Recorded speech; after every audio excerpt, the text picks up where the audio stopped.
parle de 500 bébés secoués chaque année. Alors, officiellement. Officiellement. Voilà. Donc, il y a aussi tous ceux à qui on ne fait pas passer les examens, donc à qui on va pas pouvoir poser le diagnostic.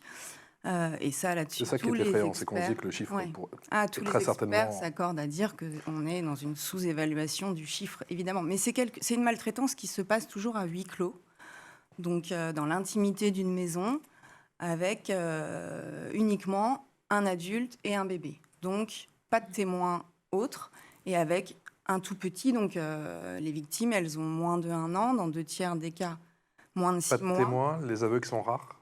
Et donc, du coup, ce bébé, évidemment, il ne peut pas se défendre et surtout, il ne peut pas dénoncer.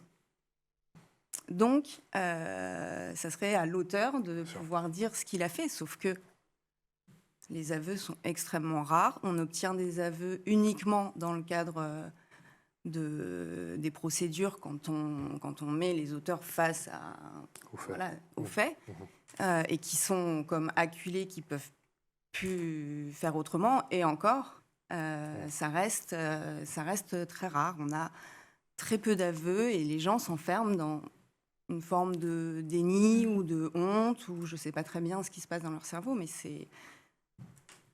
Et ce sont les médecins qui vous ont amené à la conclusion que Timothée avait été maltraité ? Oui, immédiatement. Enfin, le diagnostic était très clair, il n'y avait aucun doute.